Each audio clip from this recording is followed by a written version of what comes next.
Okay, welcome to class number 2. I apologize for ITS 848.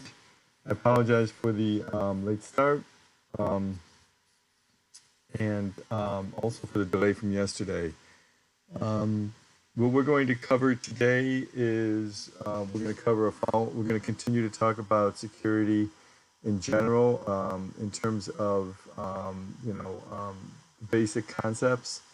I have posted the lecture slides already up on Blackboard, and I'll be looking for any chat messages that come along.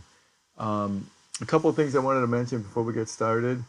I want to remind everyone that the pattern that we do here is that you have a responsibility in this class to post to the discussion boards. There is a discussion board set up for every week. We only saw a couple people who have posted. I want to see that number increase. This is part of your grade, so please keep this in mind. It fosters communication, especially in an online course like this.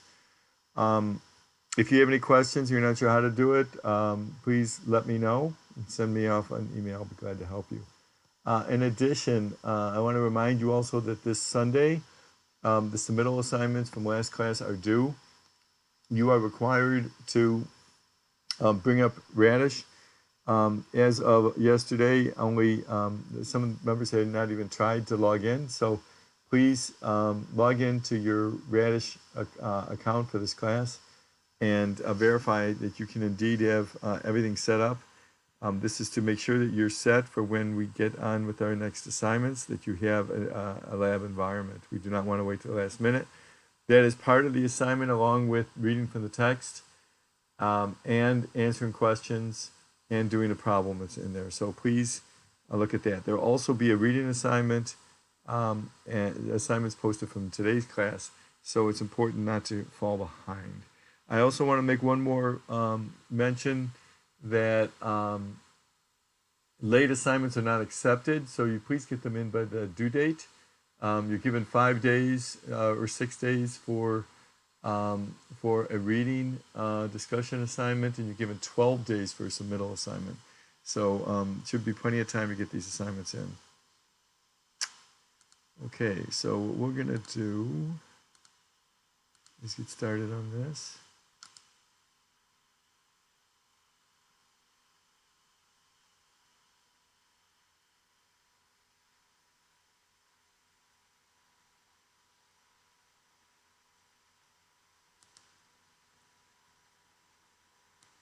One quick second, please.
All right.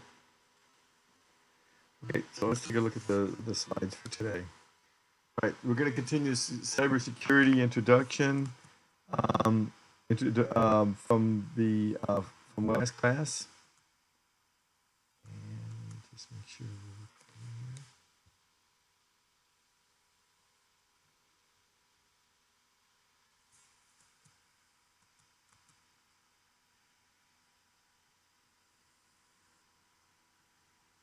Just 1 second, I'm having a little bit of problems with my computer.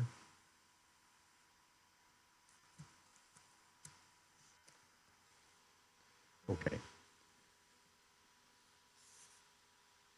Okay. So, let's move on. So we're going to talk about malware. Um, oh, let's move on to this. This is from, let's just talk about this. Move on. The point of brevity will move beyond these slides. You can consult with them when you review these slides outside. But for the purposes of brevity here, we're going to skip past this.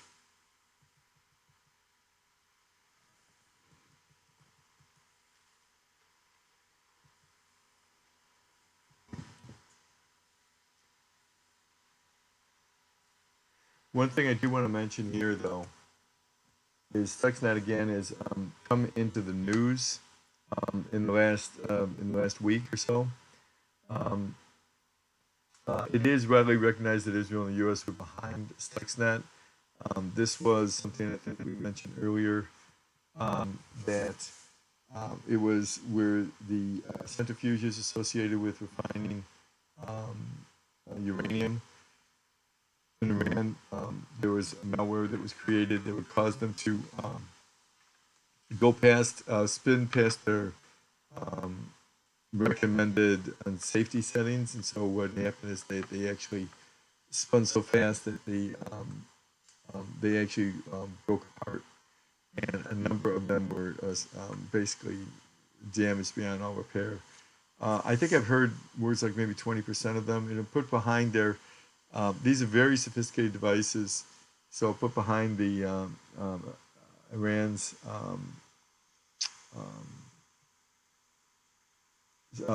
uranium enrichment program quite a bit.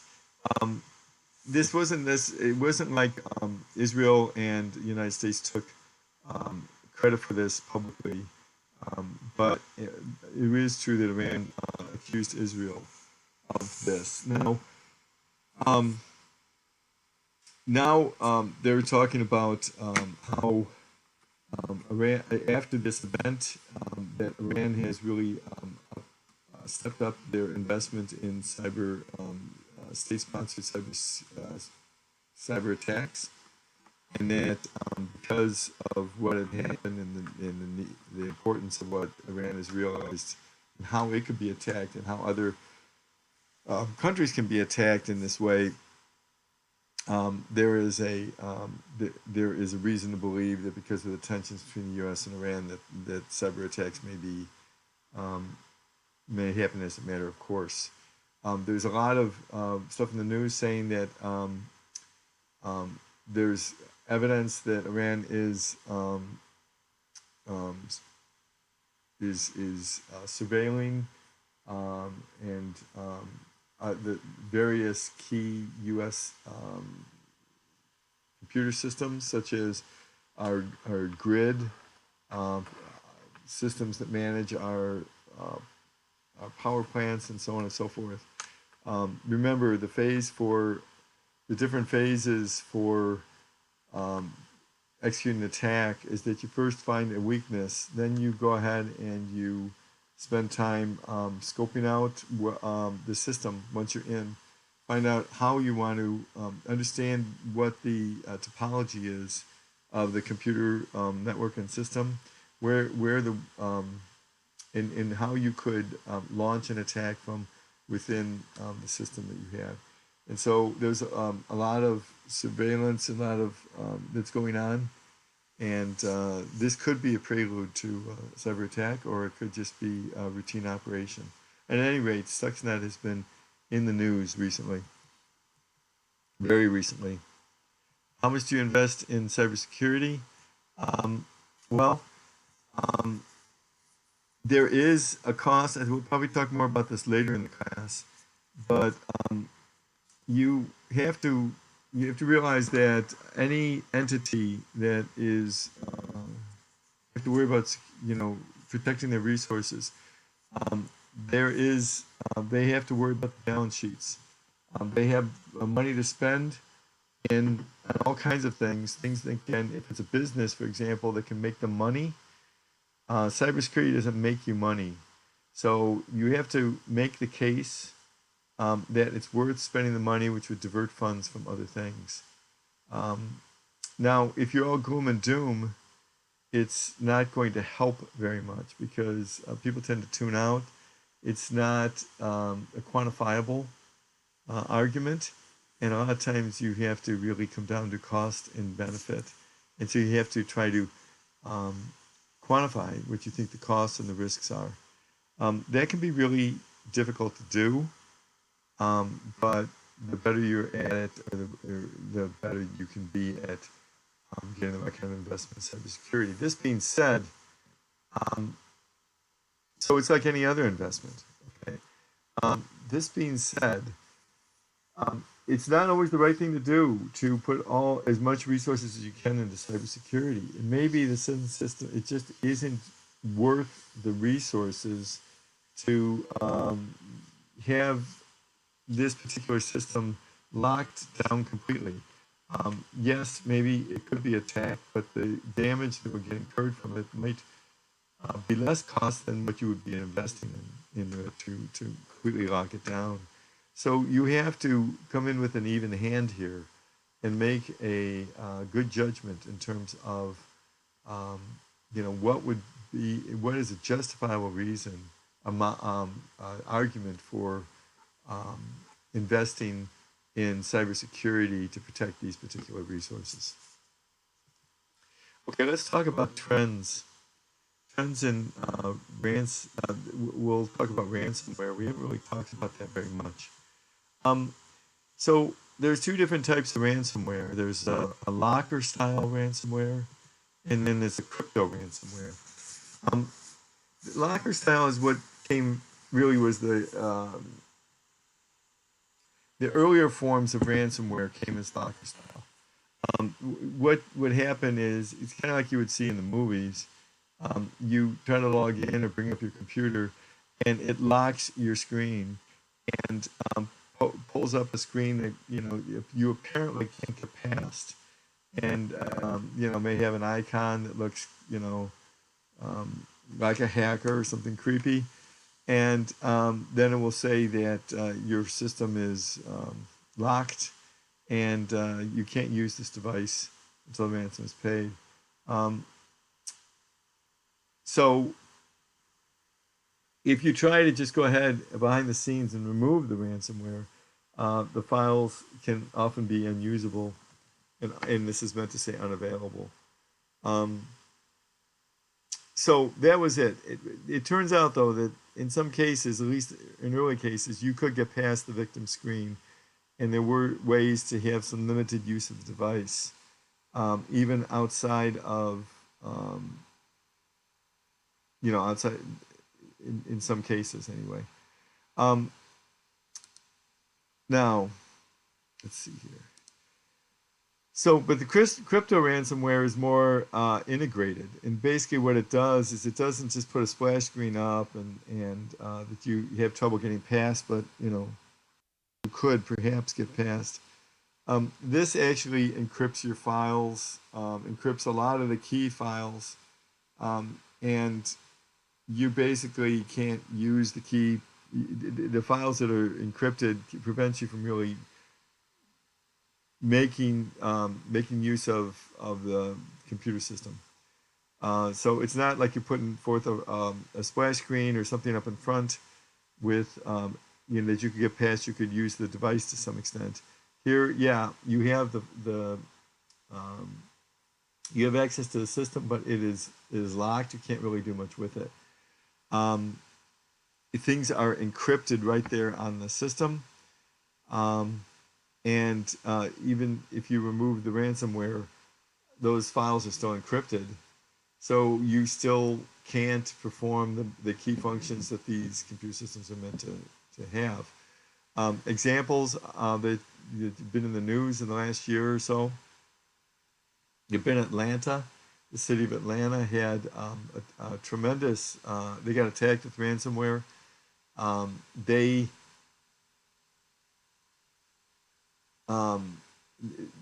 so many of their systems got infected with this ransomware that basically most of their city functions had to be done on pencil and paper without computers.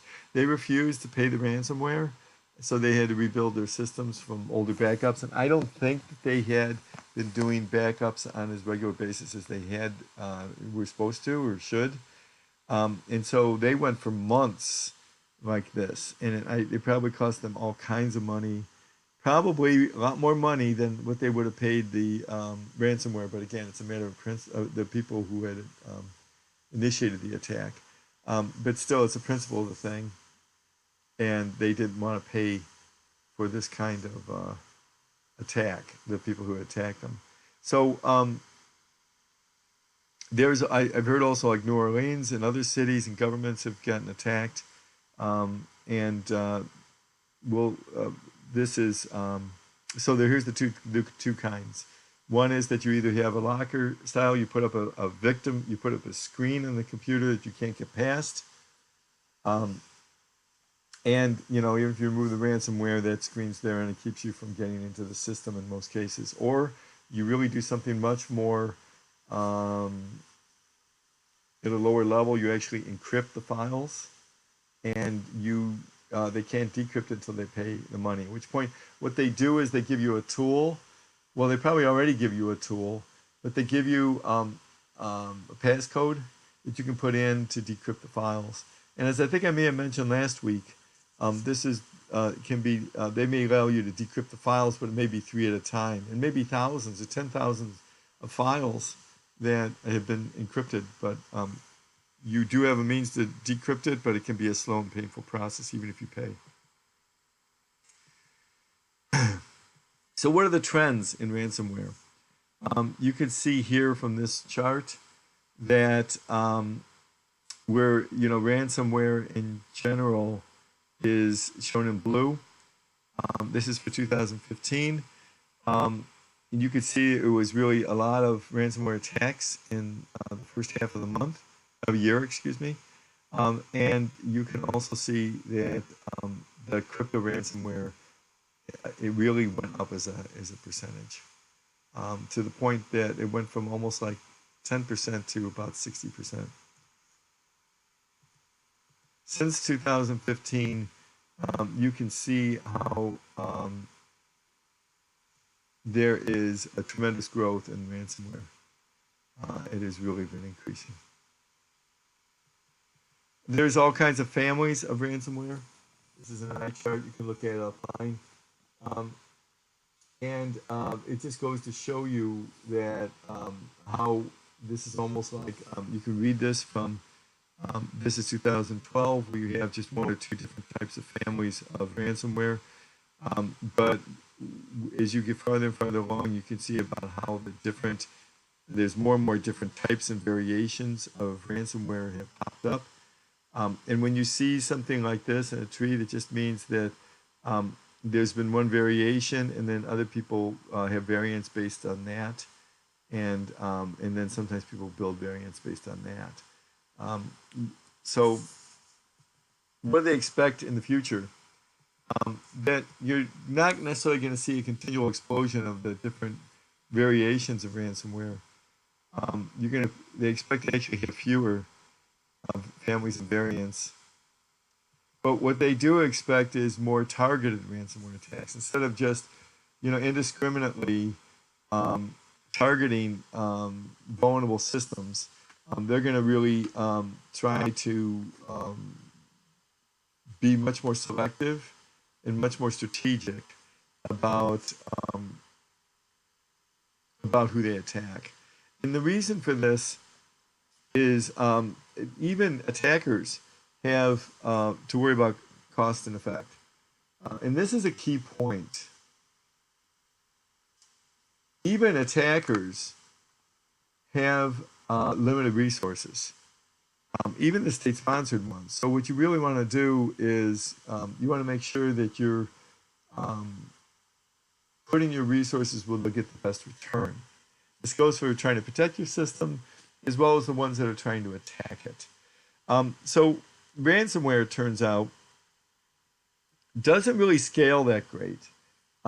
You can have a great effect when you infect a system, but basically, instead of like going on and blasting all these different systems and getting with one simple attack, what you're basically doing is you're infecting a system, you're waiting for someone to return, see if they get back to you and pay you, and you have to handle them on a case by case basis. So it's kind of fairly high overhead per attack, compared to other types of attacks.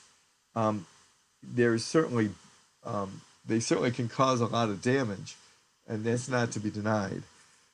So in light of this, what they expect is that they're going to really the families of ransomware are going to get almost like they're going to the ones that are the most efficient and the hardest to break are going to be the ones that survive, and then the attacker is going to be much more selective about who they attack, so that they can have the most cost-effective approach, because ransomware will continue to be a very difficult type of attack to prevent against. But you'll notice also that your anti-malware software, and 4 or 5 years ago, they really didn't provide much protection against ransomware. Nowadays, ransomware protection is built into almost every anti-malware program. Okay, let's talk about another aspect of security, IoT, which stands for Internet of Things. This one, why does this have to do with security? Okay, what we're talking about here is we're talking about the explosion of smart devices. Everything from smart doorbells like Ring to smart speakers such as Google Home, Alexa, that can do much more than just be a speaker. They're actually assistants that can help you control other devices. Everything from washing machines to refrigerators to light bulbs. There's versions of these appliances that are smart, that have they can actually be a network endpoint. They have an IP address or some kind of networking address, and they have a processor in them, and they can communicate.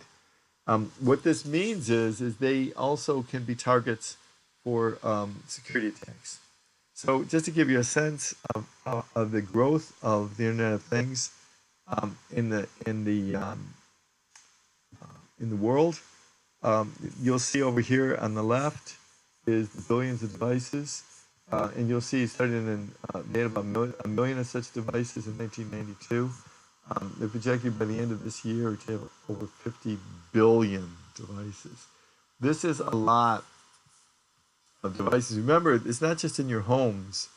It's at businesses, which there's a lot of businesses now really have a lot of smart devices built in. And you think about each one of these are can be communicated wirelessly too, often wirelessly, and they all can represent a security weakness. Right? So moving on, you look at where the Internet of Things is compared to all the other devices that are being sold, and you'll see that really it dominates for sure. It's the green part of this curve. You'll talk about wearables, smartphones, personal computers, other things that you think could be networked. IoT is by far, well, it says we are here in 2014, but we're actually past this curve right now. And if you look at current curves, you'll see that they follow very much, the predictions are pretty good.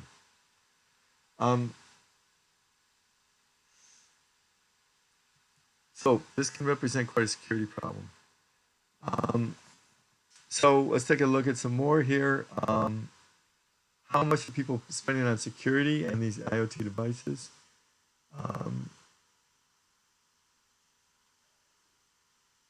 So if you look at this curve, you'll see that the amount of money, the spending in terms of dollars, is not keeping pace with the blue line, which represents the number, the explosion in the number of devices. So we're not spending as much money on the smart devices. We're putting a lot more out there. And in fact, as with any new type of technology, what everybody rushes to do is to get functionality out there, get market share. Um, Security takes and a lot of them are startups. They don't have a lot of extra money, and they may be funded by entrepreneurs that need to, that make them account for the money that's been invested in them. So often security is an afterthought. So a lot of these older devices had very primitive security, if any at all. And they weren't. And the thing is you don't necessarily. It's not easy to get these devices out of the system. So a lot of these older devices are in there and represent weaknesses. So even though you may have better and better devices with respect to security, those older ones can still contribute to compromising your system, unless you get rid of those. Um, okay, OWASP. What are the top 10 IoT vulnerabilities? This is in 2014. They can have an insecure web interface, insufficient authentication and authorization. A lot of times they had just default passwords and no kind of password exit um, protection at all. The network services, they may have been be using insecure network protocols. They may not have been encrypting anything, passing things in the clear if there were passwords.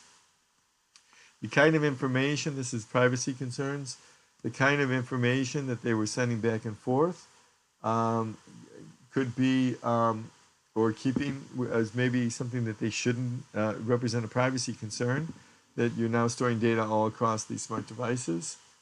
Think about what some of these smart devices are used for. You're storing health information. This could give this could that could definitely represent a privacy concern. They may communicate with the cloud. That may be an insecure interface. The link to your mobile device is often insecure, and they don't give the ability to configure the device securely. It may be that it's insecure, but hopefully you could change the settings to improve, to do things like two-factor authentication and so far. And a lot of the devices back then didn't allow you to do that. And the software itself may have some security weaknesses, which we're going to talk a lot about in the days to come. And just the physical security. You got to remember that these devices are often, you can easily have, they may be not difficult to reach them physically. Once you're able to physically get your hands on a device, you can compromise, you have a lot more latitude in how you can compromise this device. You can actually, if you have it in your hands, there's a lot more you can do. So think about if someone had your smartphone, they could probably have a lot more options available to them in terms of what they want to do to try to get at your device. It's the same for IoT. And those are the top 10 vulnerabilities back then. And it's gotten better, but not as good as it needs to be. So the top security flaws of the security flaws of the top 10 IoT devices. This is kind of flipped. It's not the top 10 concerns, but the flaws of the top 10 devices. Is you'll see the insecure software is one of the is pretty high up there. 60% of the ones insecure interface. The high runners are insufficient authentication. Excuse me. Maybe you just have a default password, and you can easily get into the device. Privacy, maybe the information is sending back and forth. They're doing the clear, or can easily be obtained. We get back to authentication and passwords again here. So the failure to require passwords, and all the information is collected, more than maybe it needs to. So all this stuff is You could see here 9 out of 10. So there's a lot of problems. Um, okay, let's talk about some security attacks. Um, so in October 21st of 2016, Dyn, which is a company that provides DNS capabilities for the internet. Now DNS is domain name server, and so basically um, what this does is these entities in the network, they provide the ability to route messages across the internet. So what they were trying to do is to actually target these devices, and which, of course, if you're successful at this, then you can really affect how network traffic is routed across the internet, and it can have a really widespread effect. Okay, so how do they launch this attack? They did it with a distributed denial of service attack. They used something called Mirai malware, and they did this in 3 waves. They attacked the east coast of the United States, the west and midwest, along with Europe. And then the third, well, they ended up kind of mitigating it, reducing the effectiveness of that third attack. But they did try a third one. The result of the attack is they took down over 80 major websites: New York Times, Netflix, and Twitter. Keep in mind, if these servers and sites cannot communicate, if they're sending out traffic, and they send it to, they use the DNS to send it out, and it is,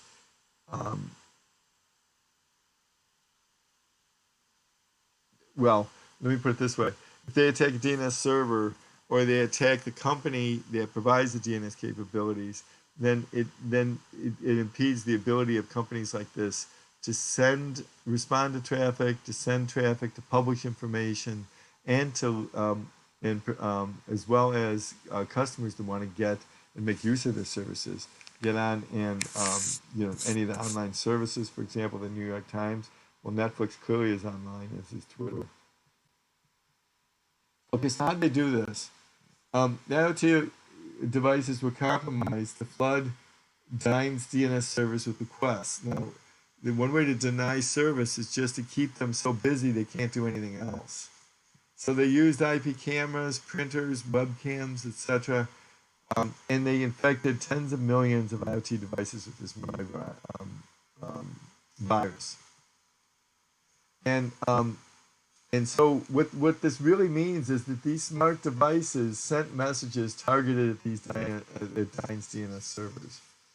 They sent so many requests. Now, it's all part of the Internet Protocol to go ahead and ask the DNS servers to take a human readable address like a URL and convert it to an IP address and vice versa.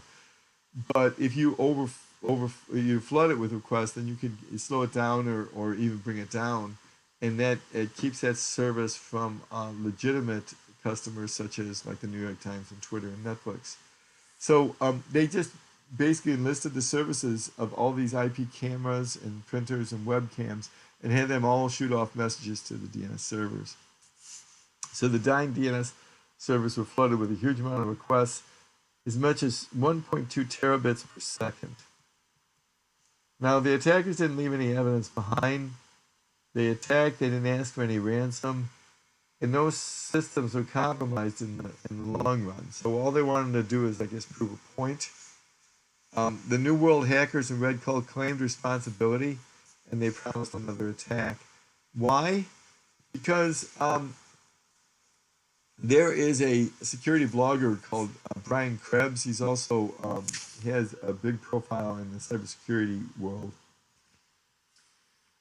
So they were basically, this organization was upset with Dyn for helping him, Brian Krebs, and the FBI for arresting 2 of their hackers that were Israeli. So because these hackers, their ring got 2 of their own got arrested, they initiated this attack. Probably with the hope that they're going to be less likely to cooperate in the future.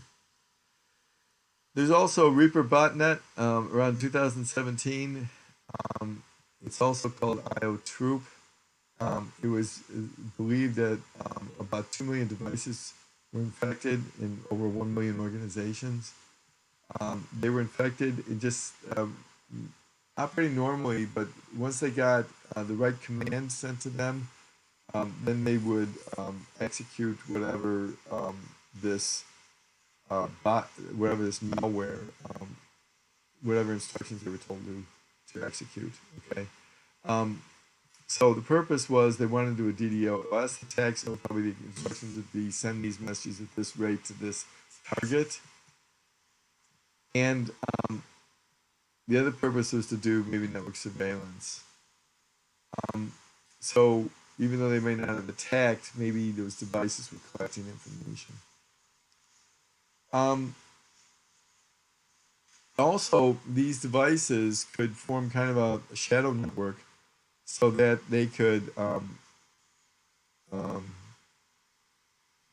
so that if there was an attack, that maybe they would look like they're coming, they have a lot of different devices that are affected, so they could hide amongst any one of these devices, if you would, and make it very difficult for them to track.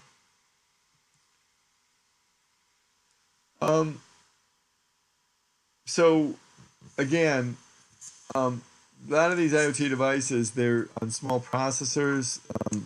It's getting better, but they don't necessarily have a lot of bandwidth. They want to keep things simple. They don't necessarily have a good software update process. And so what you'll find is that a lot of them are running old versions of Android or Linux, and people know how to, where the vulnerabilities are. They tend not to get patched very easily. So think about what's going on here. You have all these devices that can be exploited. And then by telling each one, if you infect 1 million devices and you have each one send about, 50 messages a second, which isn't really asking a lot, then you could have, 50 million messages descending upon just a small number of targets, and it could overwhelm the system easily with a denial of service attack. So what's anticipated, and what are we seeing? IoT ransomware. So you'll see like, you can capture footage. So in other words, you have all these like Ring cameras and Nest cameras and things like that. And you've heard about how people have hacked in and been able to say things and how they can watch what's going on in the house. Well, you can also capture footage. You could maybe footage that's going on in the house in your own privacy. Maybe you'd want to pay to get back, and if not, they'll distribute it. They can disable a smart lock or a thermostat. They could do a combination of the distributed denial of service and ransomware. You could attack cryptocurrency, attack some blockchain. You have a lot of different devices that could be cooperating in this attempt. Quantum computing may make many cryptographic systems vulnerable to attacks. So, they may be good targets for quantum computing. We'll talk more about that later. These tend to be smaller devices that don't perform, each one of them perform like a pretty modest purpose. For example, you have smart light bulbs, smart doorbells, and things like that. So if you break into it, it may not be as noticeable or it may not make the news. However, one attack can lead to the other and it fly under the radar, and then you can end up attacking a whole bunch of devices. And all these little breaches can really add up and have a huge effect. I know for a fact that enterprises tend to have a lot of these devices, and if these are affected, then you may have they may have quite a problem on their hands. They could be a gateway to try and get into their more traditional systems. And it may affect how those systems, how these companies, how they perform automation. It may be that they use these devices and AI to generate the attacks. Again, there's been a lot in the news about how these Ring cameras have been hacked. It turns out that it's not necessarily, in this particular case, um, a necessary shortcoming of the Ring devices, but more that the owners did not enable higher the appropriate level of security, like two-factor authentication. It turns out you could make the argument that that should be the default setting, and in that regard, these devices are at fault. But in fact, it does give you the ability to do that. So if you ever get any of these smart devices, please make sure that you secure them.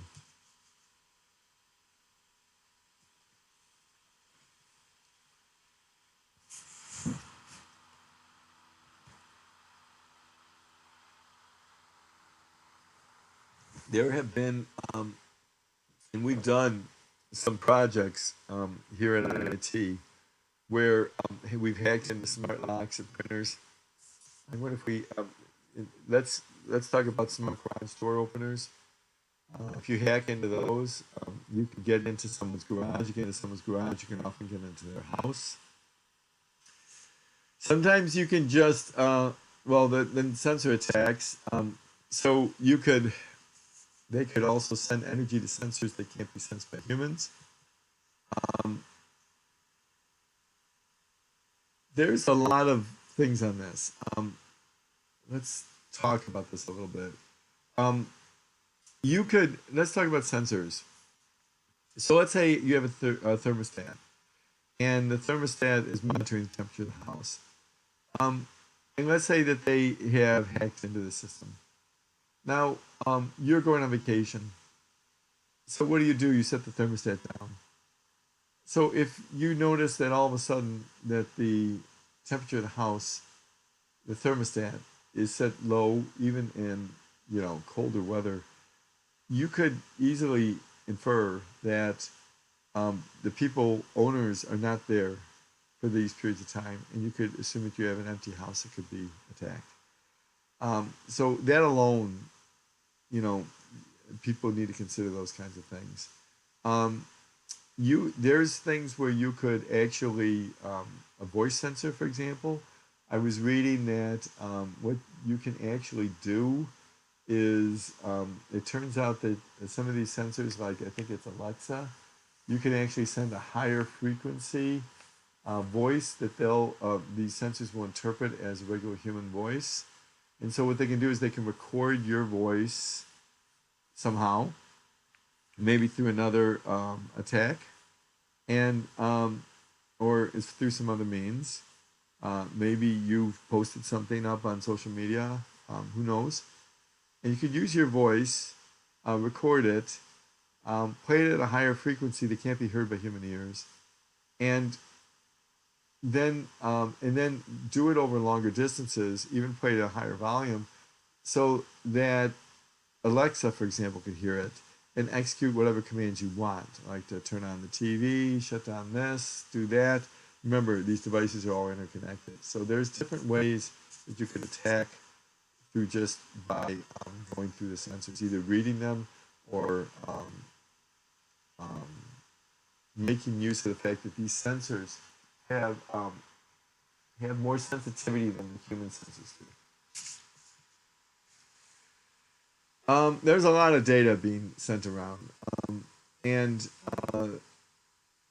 there is something that went into effect. Actually, it says May 2018, but actually, it really went into effect in force at the beginning of this year. It does really represent, and I'll post some things in our on Blackboard about this. Yeah, and it really sets a standard for privacy around the world. This general data protection regulation, Basically, it includes things that we don't usually consider here in the United States. Like you assume that if your data is out there on the internet, you're never going to get it back. It's going to be floating around there forever. But not true for in Europe. In Europe, they have this GDPR, and what they expect is what they call the right to be forgotten, and they have a say in what data is collected, and not just to have it in fine print in an 80-page document, but to clearly state it, and clearly not the default is that they collect it, but the default is that they don't, and where it's going. And so um, companies like Google and everything want to do business in Europe, they all have had to set up systems that support this, or there's some hefty fines associated with this. So the IoT devices might also have to play into this. So you have to give consent for any data that's like collected on you. There's high standards for notifying you about a breach. A lot of times you just find out through the news around here. The right to access your own data. I want to know what data you've collected on me. If you go to here in the United States, a lot of companies and see what data that they have on you. They may not have the ability for you to access that information. They're not even legally required to tell you, and then they may sell that to a third party who may not keep records of what they did. Not good enough records on an individual basis. Right to be forgotten, we talked about a little bit, and there's data privacy by design. They have to have data portability so it can go from one system to another, and they have to have and have a couple of these companies of a certain size have to have what's called data protection officers. So it's really forcing companies that do business in Europe, with the European Union, to um, really put more focus on data protection. Okay, so how do people feel about these IoT devices? Um, well, um, let's talk about how people feel. Um, what you're seeing is that if the IoT anxiety for computer security professionals, 54% of security professionals have anxiety due to IoT. Um, okay, and 1 second, please.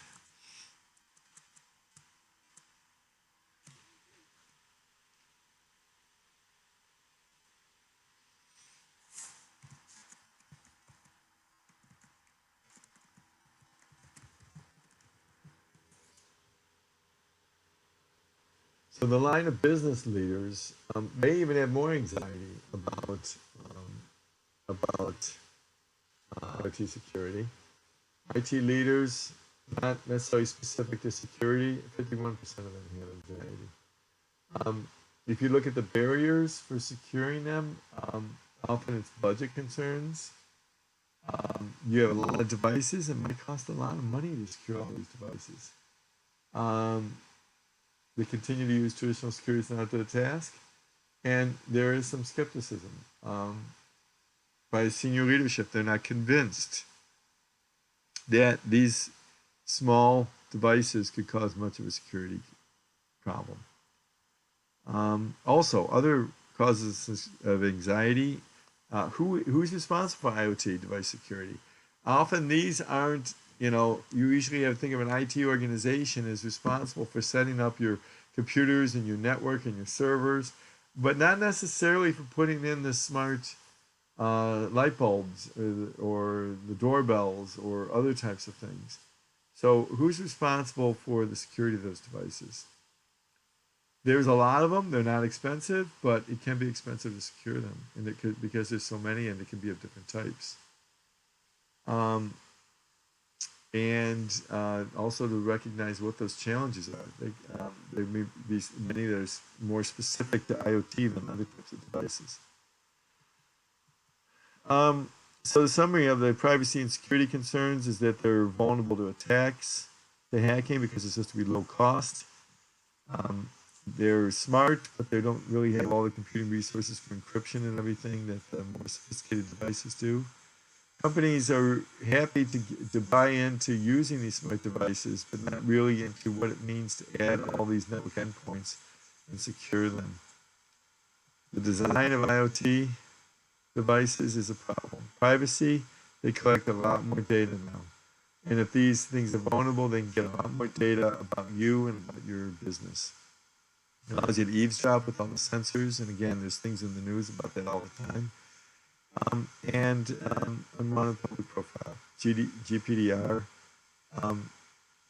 Okay, so what they can do is they can collect information and they can post it, through a ransomware type of attack. And then privacy. How are these IoT devices going to comply with this GPDR in Europe? A lot of the companies are saying since they have to do this for Europe, that maybe they're going to institute some of these policies in the United States and elsewhere around the world. An example is California. California has just instituted a very strict privacy policy for any businesses that do business in California.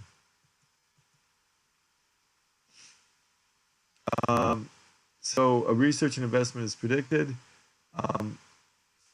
We'll need, believe it, there's going to be I'm sorry.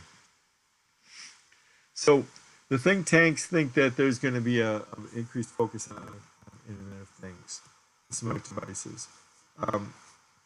There are going to be, it's believed that it could be as much as almost 50% increase in the IoT security market, because there's going to be so much more of these devices, and they're so prevalent everywhere. And so they expect there to be a lot more focus on security in the years to come. Could be a good market to be in if you're looking for a job. So the FBI is issued a warning about IoT devices. They post these. You can actually get on the website for the FBI, and they'll put out public service announcements here. And what you'll see is that just as much. I don't know if you can see it too much on the slides here, but you can certainly see it in what I sent and posted up on Blackboard. They'll say that just taking out a segment of what they're saying here is that basically they're saying that hackers are using the Internet of Things devices as proxies to be anonymous and to use platforms executing their hacking activities. And they give a list here of things that they have been found to do: send spam emails, obfuscate network traffic. So they're a good way to kind of hide what they're trying to do in the network trafficking. They say here, buy, sell, and trade illegal images and goods. Yeah, these devices, they're still computing devices, and they can do an amazing amount of things, even though they look like, they're not intended to perform those purposes. They're running Android. You automatically have a lot of functionality. Linux, same thing. So the remedies are to use antivirus software on these devices, reboot them regularly. That often gets rid of the malware. Don't ever use default username and passwords, and then keep the software up to date. But again, sometimes these companies that put out smart devices, they come and they go. They get bought out by other companies, and they may not have updates for some of the older devices. So that's a problem. Okay. Let's do. Hold on 1 second, please.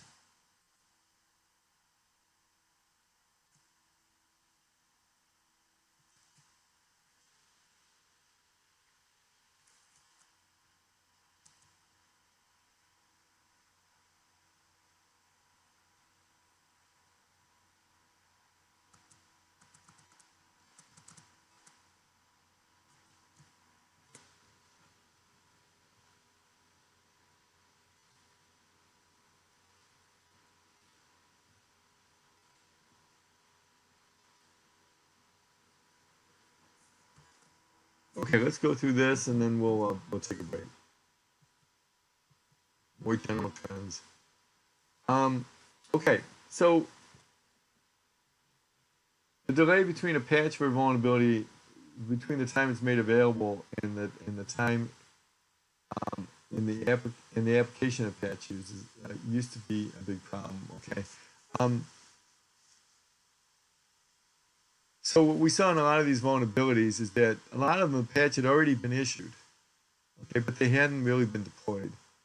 Um, and so this used to be a big problem, often on the order of weeks to months before it takes. Sometimes it was even the vendor itself had not updated all their systems. Um,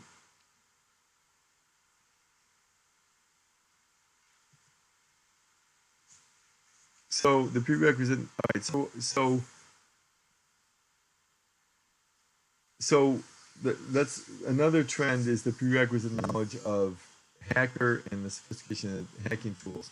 It used to be, I think the stereotype is you have this person in their basement that really is a whiz at computers and knows how all the back doors, how to get in, and they can sit with their fingers flying across the keyboard and perform amazing things. Um, and they're using all these like low level. You see all these screens up there, all these commands being typed everywhere. It's really not the way things are going. The way things are going is you need less knowledge, and these tools are doing it for you. It's really like the same as with everything else. They're trying to.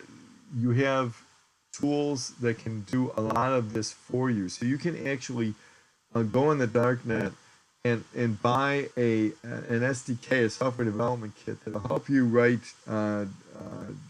distributed denial of service attacks and malware, generate malware and all that. You could pay for that, and if someone with not relatively uh, um, with a lot less knowledge than they would have to have had 10 years ago, and just use these tools that are being sold um, illegally across the world. So the needed knowledge to generate an attack is going down. The tools, it's getting built into the tools, so their sophistication is going up and up. Okay.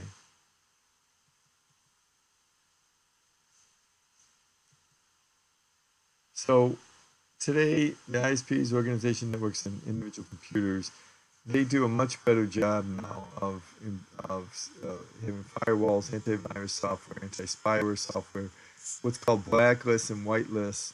Encryption is almost everything now is encrypted when it's sent on the internet, um, and virtualization is becoming more common. This is another way to protect systems. Um, what you can do is you can spin up a virtual machine that runs on another computer. It looks just like a regular computer. But what you can do is you can take snapshots of it, like you're saving a file, and pretty frequently, if it gets attacked, you can just delete the current um, computer or the virtual machine and bring up an old one. Maybe and go back to where it was infected. It doesn't. There's a very secure boundary between a virtual machine and its host machine that it's running on. And so virtualization it becomes a key way to try to operate in this world. So in other words, it's almost like you have all these relatively inexpensive computers that are running virtually. They can't affect your host system. That if they do get infected, it's a relatively low cost um, to delete it and bring up an old one. You lose some information, but not so much. It also is a lot easier to back up these systems because you're just basically saving the state.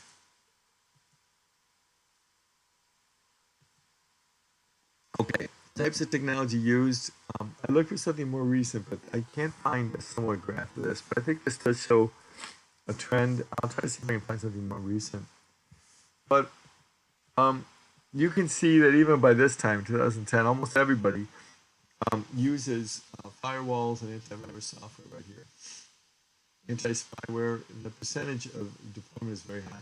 But you also see that virtual machines at this point, and of course it's gone much higher, are actually a lot higher, pretty high too. The reason firewalls, antivirus software is because it's really been around the longest and it's become very mature. People know how to use it, and it's rare for systems not to have it. There's a lot of vendors for it. Keeps costs down. And you really can cover a lot of ground with antivirus software and firewalls. So in 2008, for example, didn't even have hardly, I mean, virtual VPNs and for example, and well, and virtualization specific tools weren't even on the radar. But you can see here VPNs are definitely in there, as well as virtualization. I was talking about virtualization, so let's talk about VPNs.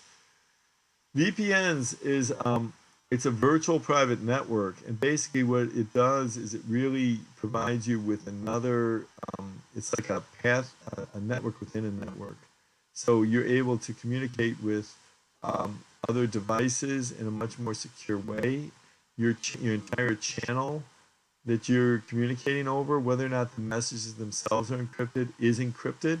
So someone from the outside that's not on this VPN would just not be able to make much of.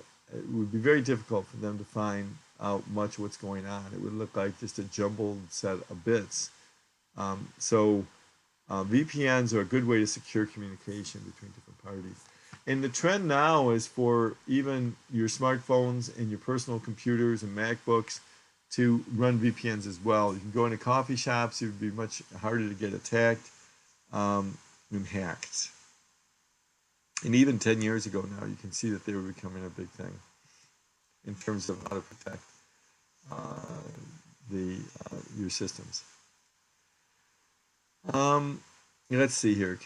Again, the CSI Computer Crime and Security Survey is no longer published. I provided really some nice trends here. I will also publish some other documents that are still being published today. One's the Verizon Security Breach Report, and I'll post that up there. And it gives you basically a state of security for the current or the past year. Actually, the Verizon Breach Report is actually very readable. They have people writing it that actually are pretty good writers. They actually even have a sense of humor sometimes. So it's not as dry as you would think. If we look at this particular chart, there's a lot going on here. What we want to look at a couple of things here. Malware infection went down momentarily in 2008 and it's back up, so it's basically stayed about the same. If we look at things like phishing, has actually gone down quite a bit. Denial of service has gone down.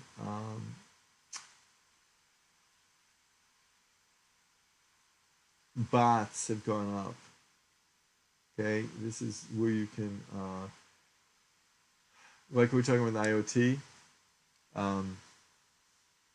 you can enlist some of these, you can infect systems and have them be subservient to your commands in a command control structure. Let's move on.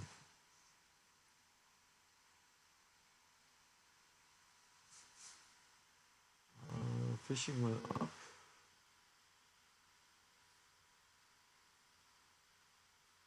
Went down.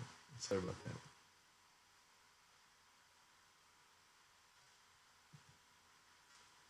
Okay, so what happens after a system is infected? And this is interesting. Okay, what do you think happens after an incident occurs from a business? So if you look at this, the most common actions is you patch the vulnerable software, but only in 2/3 of the cases, not even. The least common action is to report the incident to the media. The reason for this has become pretty clear, but they really want to keep this quiet. And this really becomes a problem, like, like Experian has a breach and other ones. They're really not the first. Companies are very reluctant to make this public. And that's why something like the GDPR that has requirements on reporting security breaches is going to be so important. They launch an internal forensic investigation only I mean, less than 50% of the time. And less than 30% of the time do they report to law enforcement. So really, how good is the data always that we have? A lot of this attacks may be occurring where they may not be reporting it. Now, why don't they go to law enforcement? Well, some did believe that they could help. That may or may not be true. They're worried about negative publicity, so it gets back to the whole idea of wanting to keep a good image. They're concerned about the competitors. If they know that their systems are vulnerable, could their competitors take advantage of it, or in one way or another, either publicly or maybe corporate espionage. What do they want to protect the most? And I think this really tells why they don't want to publicize it. Number one, by far, is the reputation with their customers. So they really don't have much of an incentive to try to publicize it. The only time that really would work against them is if they don't publicize it and the word gets out and they didn't tell people. That would really work against them.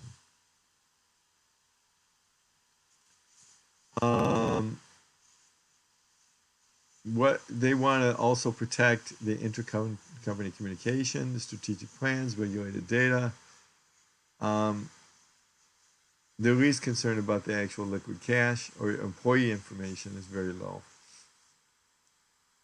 They're more concerned about their communications, their strategic plans, regulated data. Cisco has an annual security report as well.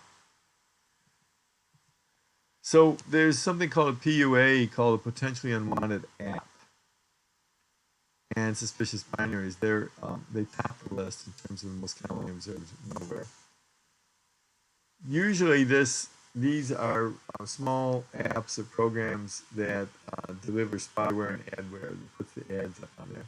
If you try to get on a secure browser or an extension to your browser that tries to do ad blocking and things like this, you may not be. You'll often find that PUAs are detected. This is so prevalent sometimes that people don't pay as much attention to it as they should. You kind of almost expect it. Not that that's good. Facebook scams are third on the list. So social media, I think we've heard that a lot with like the election and all the issues of social media, but also it just goes to show you that how high up on the totem pole these are. So keep in mind there's about 1.8 billion Facebook users. It's a huge population that you can use to scam. You get even like a small percentage of the people, you still have a big return. Android malware is moving up steadily.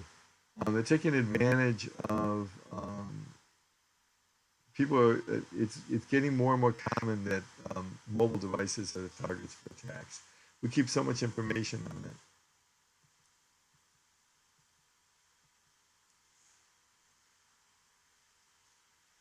We talked about IoT, the ransomware. We talked about that. It has been diversifying, but they're expecting it to be less diversification. It is happening a lot because they expect it to be more targeted. Remember that. Phishing is where you're trying to get someone to. It's really pretty low tech.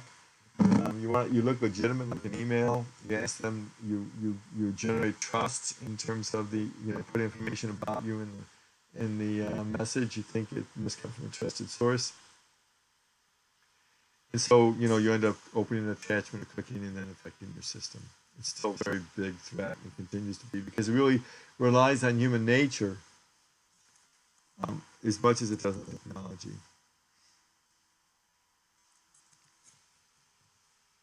Okay. 1 second.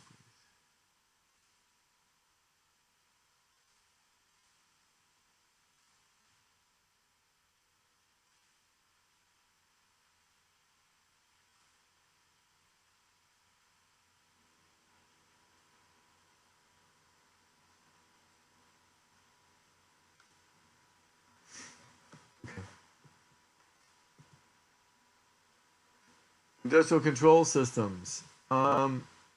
Okay, so these are like the low-level software that drives, like, factory automated equipment, for example. Um, these systems are typically connected to the internet for um, remote monitoring and control.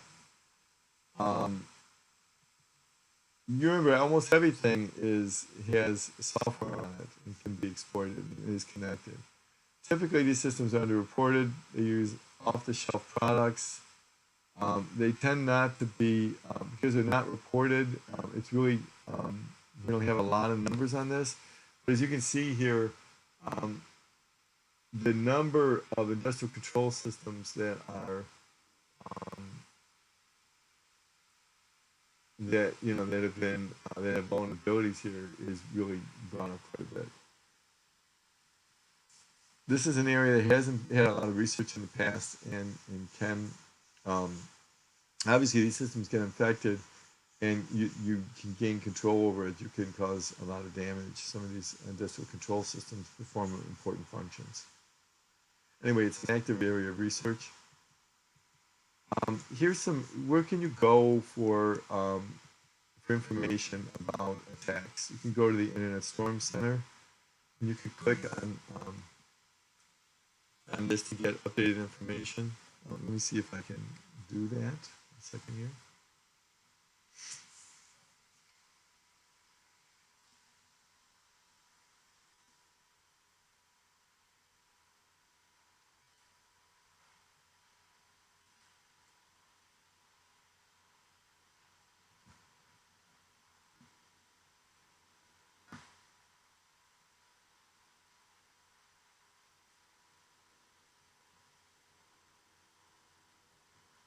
It will look something like this.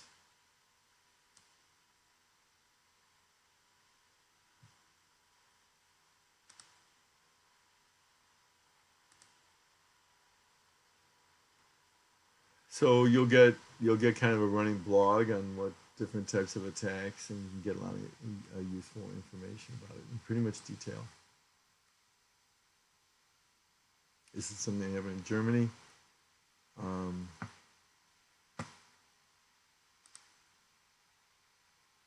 gives you an overall threat level here up high on, and you have podcasts about it. Um, we'll talk more about honeypots and all this kind of thing. So you can get a lot of interesting information from here. Okay, moving on. To find the health of the internet, you could click on this and find a lot of graphics here. And you could see the network activity this week, the top 10 offensive IPs. They give information by targets. You can see the latest vulnerabilities. They're all listed in this way. You can get a lot of interesting information about vulnerabilities. I'm going to click on one really quickly. The diary here is what basically, okay, so let's do this. And what you can see here is when you click on some of these, it gives you a lot of information, and it'll tell you about how it categorizes it from a security level, how big the threat is. And typically this is what you'll see. You can learn more. There's a whole database of vulnerabilities. They often will point you to where a fix can be found if there is one available. This is a list of exploits sorted in different ways. Here's the old one, here's the new one. CERT has a lot of information on those attacks, and what I was just showing you a little while ago is you can get basically a whole database of that information. It's really quite good. I know for a period of time in my career, I went and part of what we had to do is we had to scan production systems so that they could be ready and verify to the customer that we were handing over a secure production system. And so we would scan it, we would find vulnerabilities, we would go to like these search sites, and we would get all kinds of information about what it affected, what kind of resources it was, what they thought the severity was, what the fixes could be, what ports it used. It's really quite good. And then you could look at advisories and so on. So when we went back to the customer and said, okay, we do have this vulnerability, but it's not a high severity. It doesn't affect our system in a major way because of information we pulled off the cert. Um, Now, in 2005, I moved to U.S. CERT, so the Department of Homeland Security. So there is another um, website called uscert.gov with the tech alerts, and basically information is kept on both. They both have motivation to be able to keep information on their sites. So you may be able to find a little bit more on a particular vulnerability in one site versus the other, but pretty much they keep pretty good in sync. Um, MITRE has also a good database of vulnerabilities and has links to other ones. There's a hacker storm. Um, so let's see if we can pull this one up.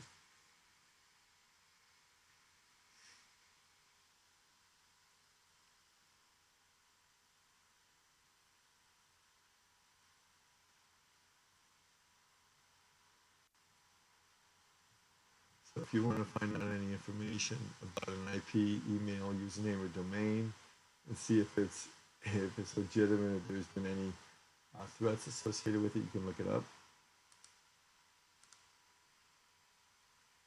So there's a lot of other information on there too. And then it's always cool to see there's this cybersecurity place is another excellent reference, but always nice to visualize data. It really tells you a lot, and you can see what that looks like.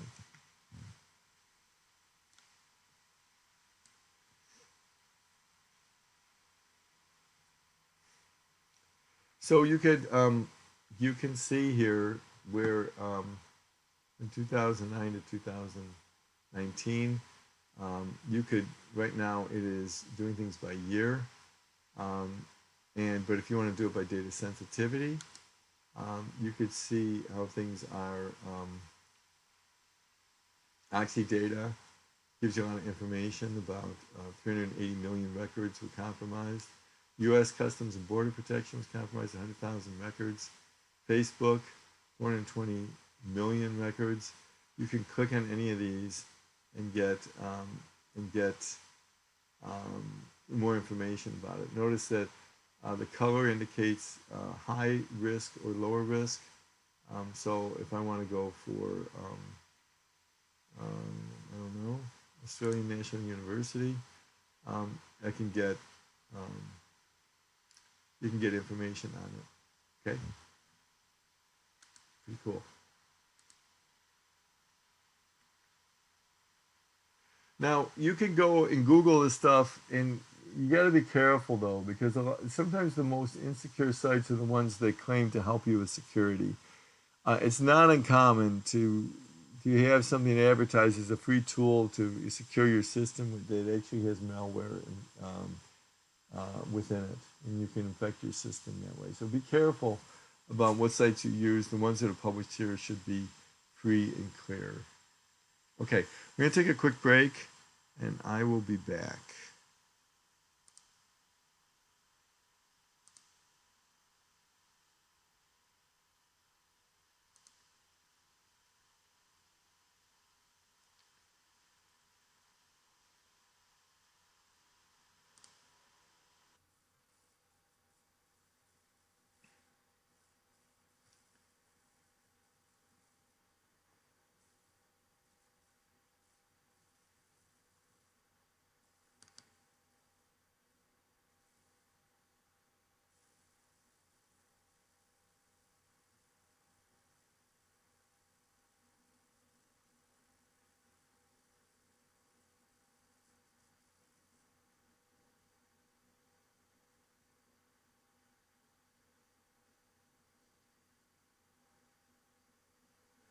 Okay, I'm back.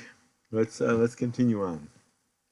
See if we can finish up this section, and then we'll call it for the day.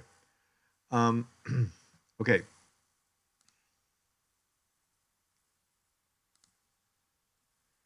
What is the computer security?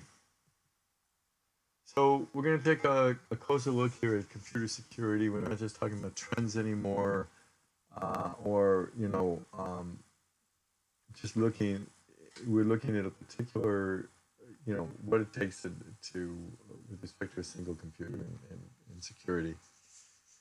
Okay, so computer security basically can be defined as a task of guarding digital information, which is processed by computers, stored on some storage device associated with a computer. There's been various generations and iterations of this. It can be optical, magnetic, um, it's also about guarding the information transmitted over the networks by these computers. So you can talk about guarding the information and also guarding the computers themselves, the storage devices and the networks and the security systems to keep them in reliable operation. So you're guarding the information and the systems themselves and the hardware. So what's the difference between systems and hardware? There could be hardware is the actual physical device. The systems are the things that support the exchange of information in the hardware, such as like network systems or the security systems and keeping those things up to date. This is something you'll find very common, and anytime you look really into security, this CIA triad is a big, common, very common way of summarizing the type of what you need to do to secure a system or device. C stands for confidentiality, I stands for integrity, and A stands for availability. There's also some people add authenticity and accountability, and under accountability, there's something called non-repudiation. But a lot of people say that CIA is really kind of encompasses all these things, one way or another. So confidentiality, what does that concept mean? And you do need to know this. You will be asked about this like on tests. And because it's such a fundamental concept. Confidentiality, what you're doing is you're preserving authorized restrictions and information. So stuff that you want to protect and not get out there in the public. It's personal, it's proprietary. Confidentiality is the process of preserving that. Integrity, you want to make sure things don't get destroyed or in some way get you don't want them to be compromised in any way. Okay, so you want to make sure that the integrity of the information is kept. You want to make sure that integrity is maintained, basically, and then availability. Almost all of any computer system performs some function, performs some service, and it needs to be available to do that. So, make sure it's available. So, keeping things private or restricted in some way as they were intended to be, making sure that things don't get compromised, so keep the integrity of the information. Even if it's confidential, you could still, compromise the integrity. And then available. Make sure that it's available when it needs to be.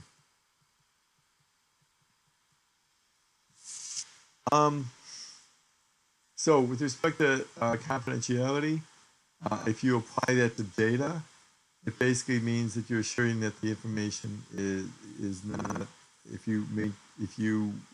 Your computer security plan has to include confidentiality, has to apply to data. And what that means is the plan has to assure that the information is not made available to unauthorized persons. Okay. And from a privacy point of view, you have to assure that the individuals can control the information related to them, who may be collected and stored, and whom it's disclosed. So confidentiality isn't just it's giving the people who should have access to it access to it.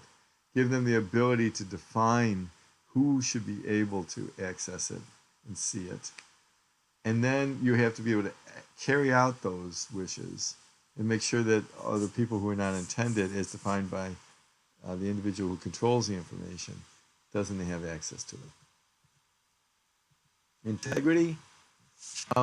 You want to make sure that the information and software is changed only in a specific authorized way. Otherwise, if it's an unauthorized way, it could get compromised. If you apply integrity to systems, you want to make sure that the system performs its intended function in an unimpeded manner. So you don't want to have anybody getting on the system that shouldn't be and doing some unauthorized manipulation. Availability, you want to make sure that they work promptly and that you don't deny service. So you really denial of service really flies in the face of all of this. For like wireline telephone network, availability is really critical. There are laws that say for the wired telephone network that the systems can only be down 20 minutes a year. Otherwise, you have to report to the government and say why. Electrical grid needs to be available. Hospital services.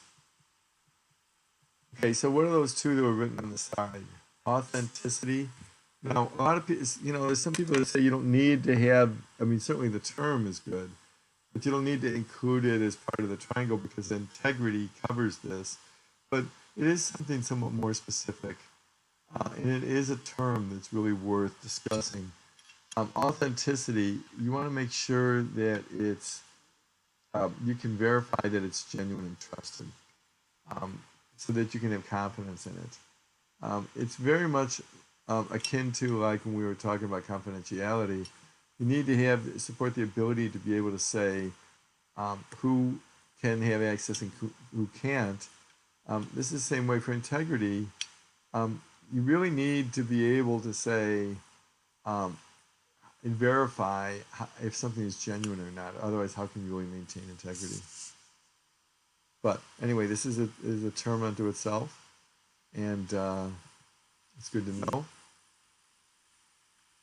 Being able to verify that it's genuine and trusted, you can generate confidence in the validity of the transmission, and you can have confidence in the accuracy of the source. We'll talk a lot more about this as the course goes on. Accountability, you want to be able to trace the actions to that entity. This is really important too. And so if you can't trace, if you don't have the traceability and accountability and logs and everything like that, if something goes wrong in the system or integrity is compromised, you really can't go back and trace the source for you. You don't have the tools and data trail that's left. And therefore, it's going to be really hard to, maintain integrity in the face of another attack, for example. Then under accountability, there's non-repudiation, which is kind of a mouthful. And non-repudiation means it ensures that the author of a communication cannot successfully deny it. So, let's say you went in the system, you're a disgruntled employee, and you go ahead and you do something. Well, because your computer security plan supports accountability, maybe there were logs and other ways to trace who did what, it was traced to you. Well, that's all well and good, but can you deny it? Could you say, well, it could have been somebody else? Non-repudiation guarantees that you can't deny something that you really did. Important to keep records of activities and logs. How do you measure the impact of a security breach? You could go from low to moderate to high, and the way these are measured is that the loss is really the impact on an organization or an asset or an individual. So low means limited adverse effect. Moderate means a serious adverse effect, and high is catastrophic. In one of your assignments, I think the submit one, you're asked to qualify this. And when I grade it, It really depends. It's a little bit subjective where you draw the line between low and moderate and high. You might consider something catastrophic for the police department. The police department might consider it moderate. For example, but I'm going to be looking for the rationale that you provide, and if it's consistent, then that sounds good. Loss of confidentiality. What happens? Okay, so let's talk about this. If we go into the CIA, we lose confidentiality. What does a high impact mean? What's an example of that? What's a medium impact and what's a low impact? Okay, so if there's a loss of confidentiality in the system, this could be a high impact to the military. They have classified information. It could be pretty catastrophic if that information that was classified got leaked out. Maybe it has to do with national security, for example. The health industry, it's really vitally important that we keep health records private, and if they're lost, then that could be considered a high impact. It might be moderate for school. It's not good that student grades are leaked out. That certainly could cause problems. There's no doubt about that. But is it at the level of the military losing classified information and the health industry losing HIPAA records? Many people would say not. Low impact. Okay, school directory service. That's published anyway, and it really would have a pretty low impact. Now, what if you had lost integrity? Who could that? What kind of industry or customers could that really have a high impact to? Hospitals. If the patient records were modified in some way or corrupted, then that could have a huge impact. Moderate impact on Chicago Police Department too. The key investigative databases. Now, some might make this high. They might say, wait a minute. If you lost the integrity of the database, maybe you could actually lose your investigations. You wouldn't know. You could falsely imprison the wrong people, and that's a pretty high impact. So again, this gets to sometimes these are a little bit subjective. And the low impact to an anonymous online poll.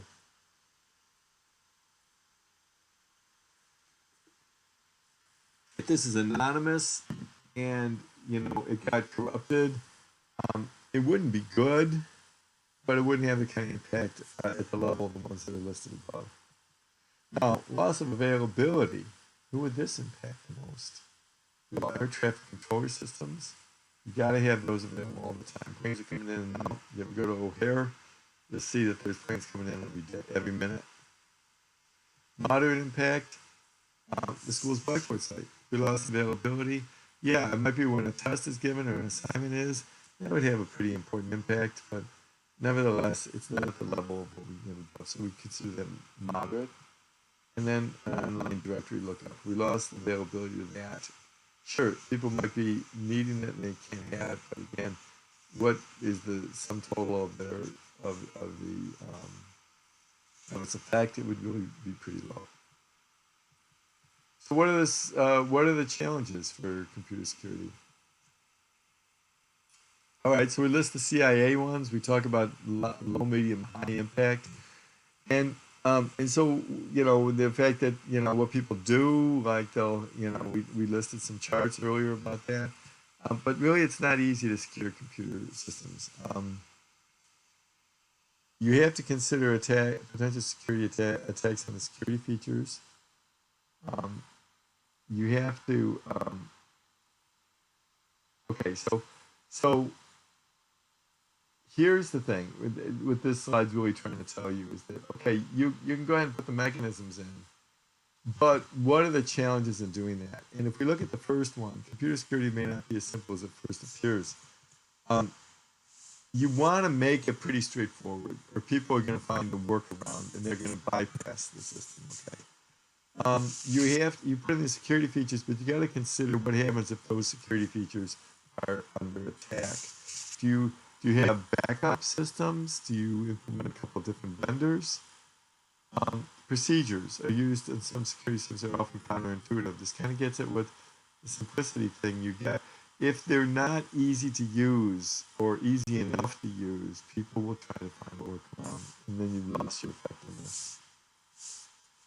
You need to worry about physical placement and logical placement. Physical placement, if people can physically access the device, it can really circumvent a lot of security sometimes.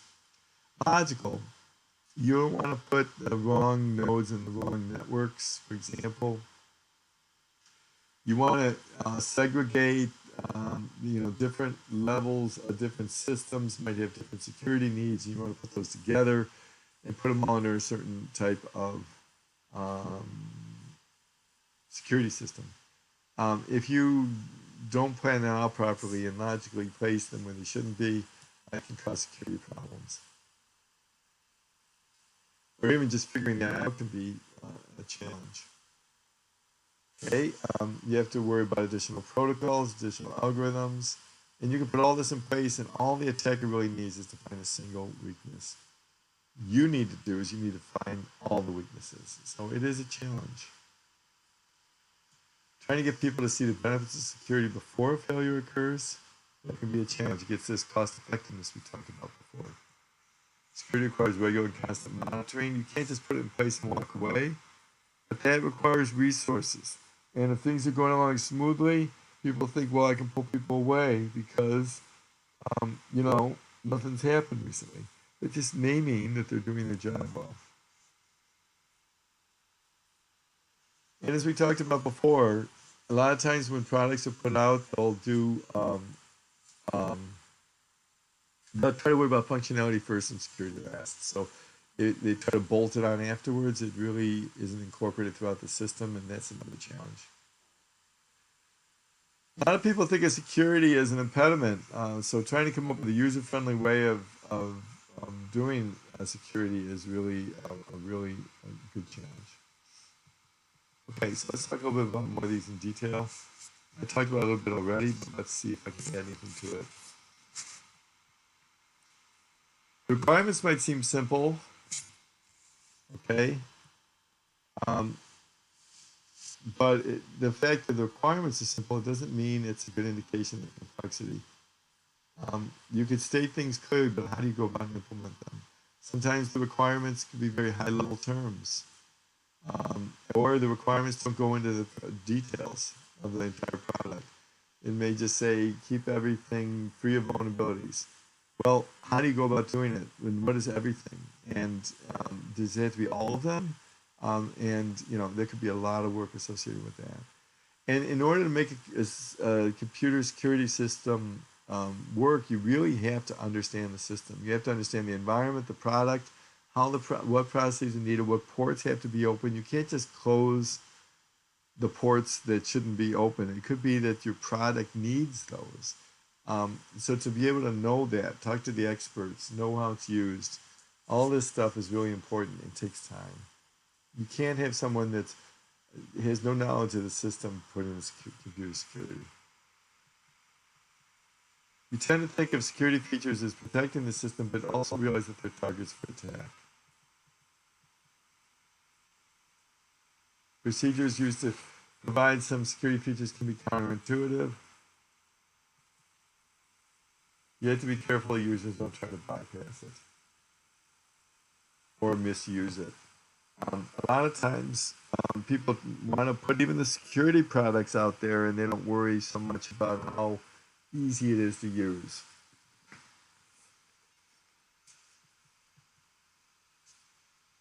Physical and logical placement, we talked about this already.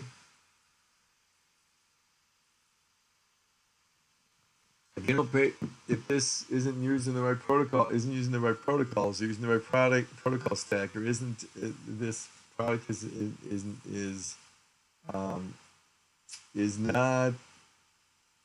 performing its function in a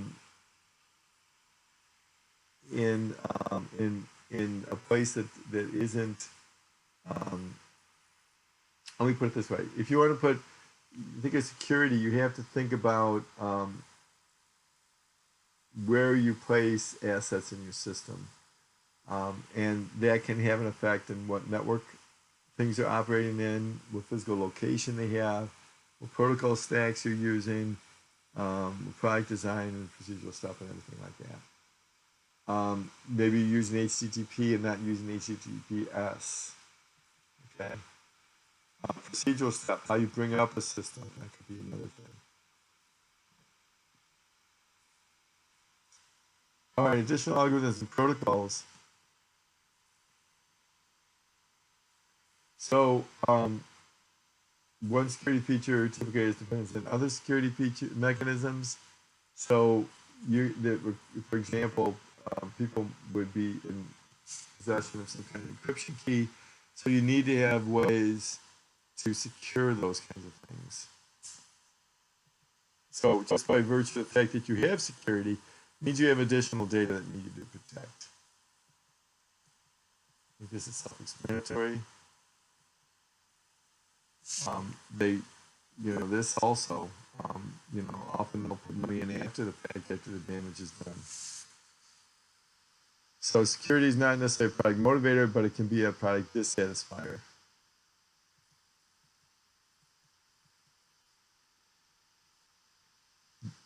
Trying to quantify it is important. Backup security does have as many intangible costs, but you can't go with a doom and gloom line. You have to really try to quantify it. We talked about this earlier. So it's a challenge.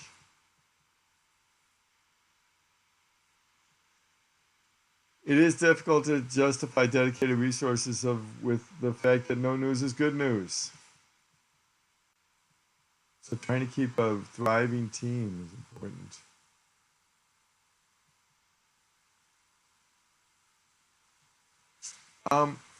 About security being an afterthought, it's really true that people designing the system often are security experts. More and more, I think, when you get the people who are designing or architecting a system, they're starting to pull in a security expert. But really, people who security experts need to get involved not just with maintaining the system and putting in a security system in place, but when the product is first from the inception, from the design. This will actually be less costs. It will help the security experts understand the product better. It's better for everybody all around. There is a thought that security would slow them down. It doesn't mean that you have to do all the security right away.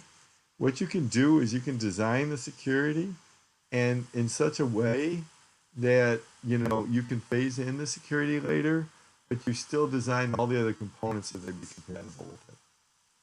Secure coding is something that we're going to talk a lot about. It really continues to be a big problem.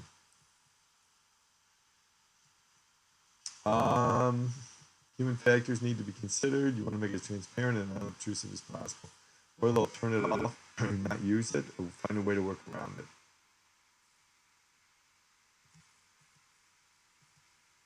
Security is often associated with theft prevention.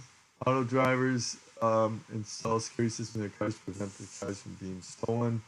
So the same is true for information security. Business sites preventing data theft is the primary goal of information security.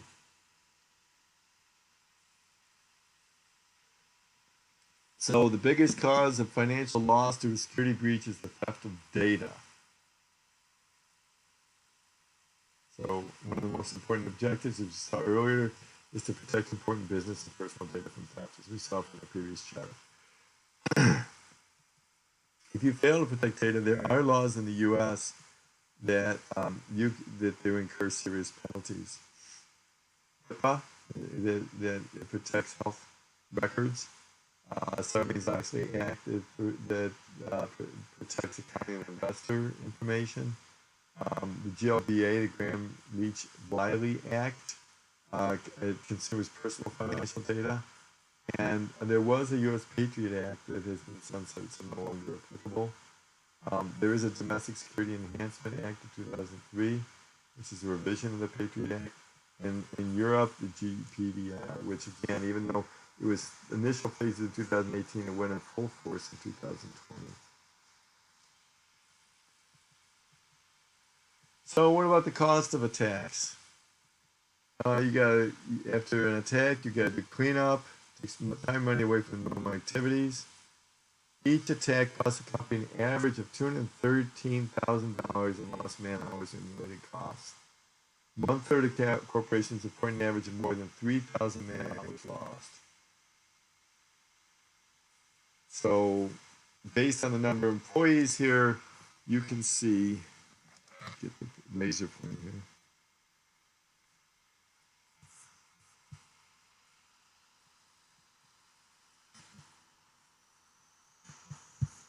As you can see here is, one second please.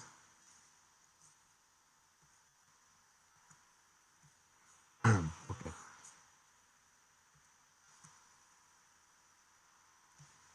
What you can see here is that as the employees increases, the costs, lost salaries really goes up quite a bit. It's not linear. You see this is 10 times as much.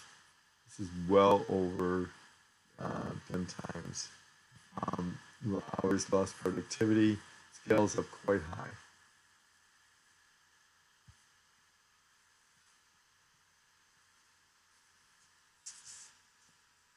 So here's also get an idea of, it's the employees, lost productivity is how we quantify it here.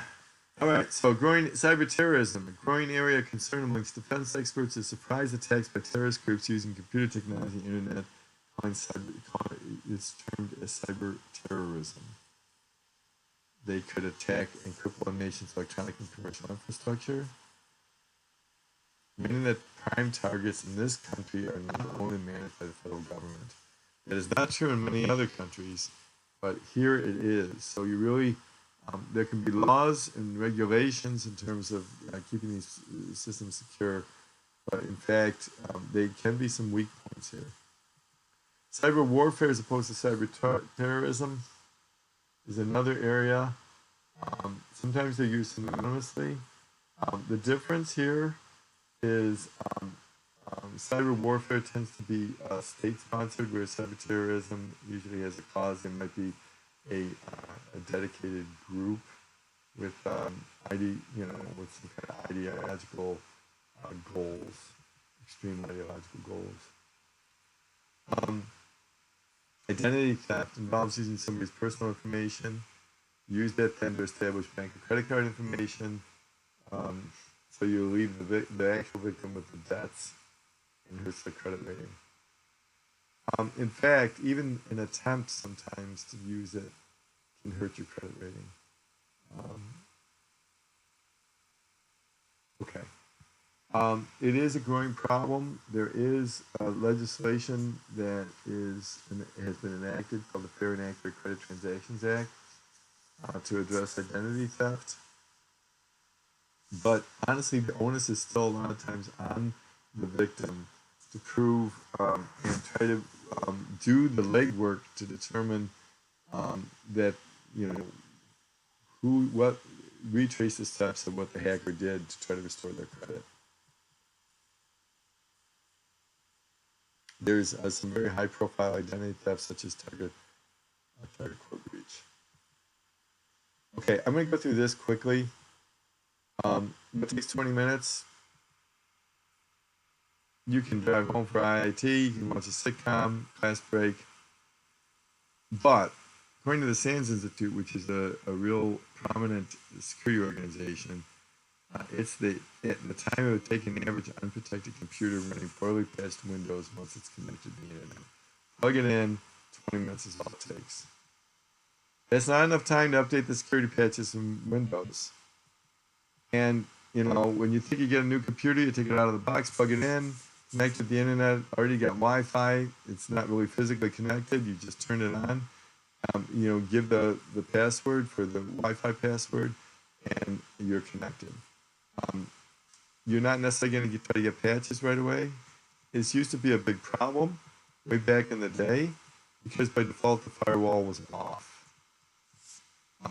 And so what would happen is you'd start up the computer, the firewall was off, and 20 minutes to get infected, and before you spin up the new computer, and many times it may already be infected before you even start.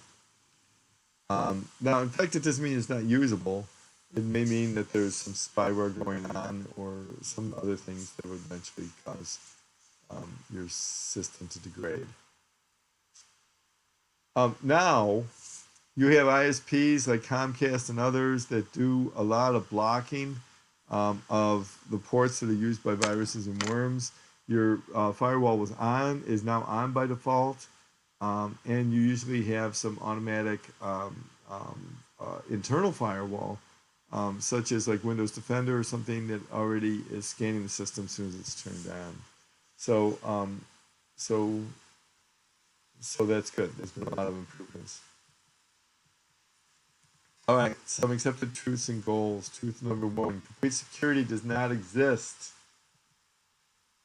All you're trying to do is reduce the probability of a successful attack to this acceptable minimum. The acceptable minimum depends on the system, how much money, what you think the loss will be, and so on and so forth.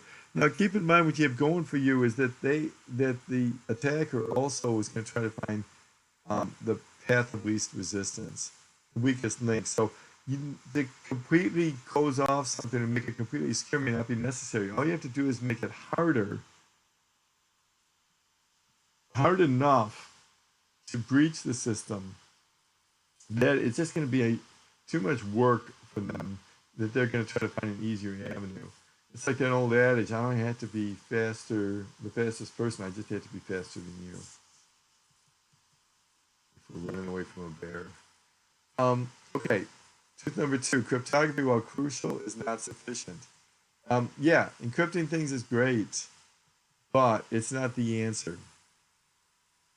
Think of it as a tool in the toolbox. And so it doesn't handle, encryption doesn't handle, it handles a lot of information stored, but it doesn't handle domain, zone, organization compromises. And so just keep in mind that it's not sufficient. Security is a pain. You're often involving trade-offs. We talked about the challenges. And just keep in mind, this is kind of a follow-on to the truth number one. You can't have complete security. You're going to have to trade off where you think it's most important. This high, medium, low impact can be really relevant. If I lose confidentiality, that's going to be a high impact. If I lose availability, it's low impact. So I'm going to focus on confidentiality.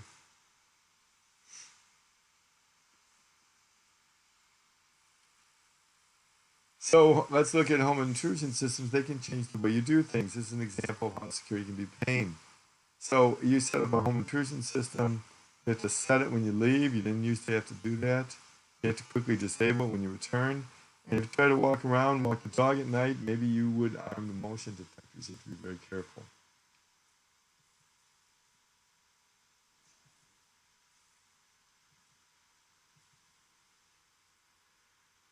Okay, so here are some terms. It's an eye chart here. We'll talk about them a little bit. An adversary is also called a threat agent. It's the entity that does the attack. The attack is the actual assault itself.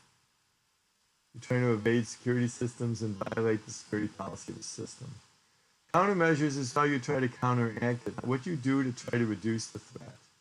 So when you have security measures in place, you implement countermeasures. What are you going to do? You're going to try to anticipate an attack, and you're going to try to have a countermeasure that's going to prevent it.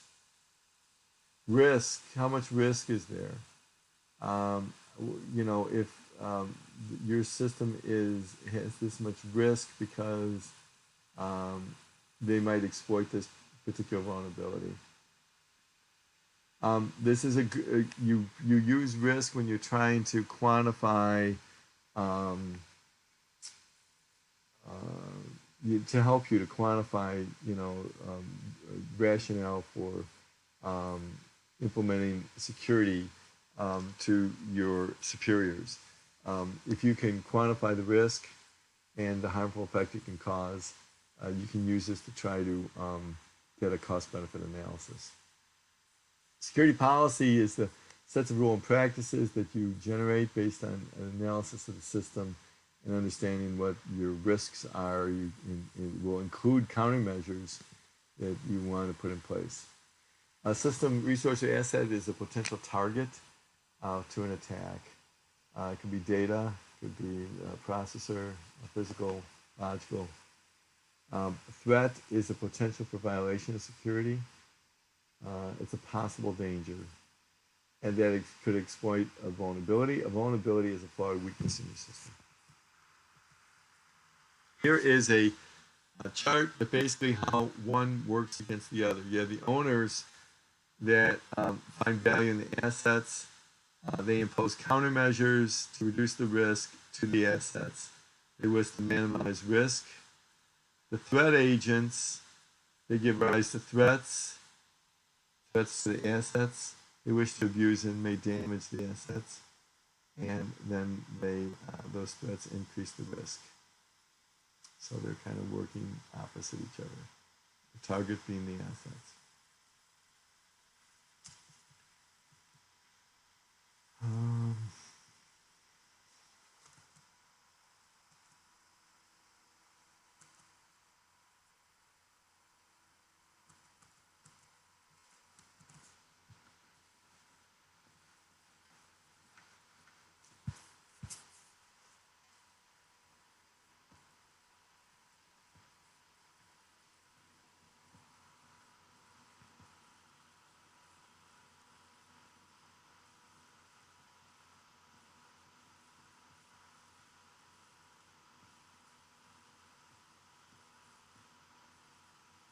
Okay, we'll finish this up and that'll be it for today.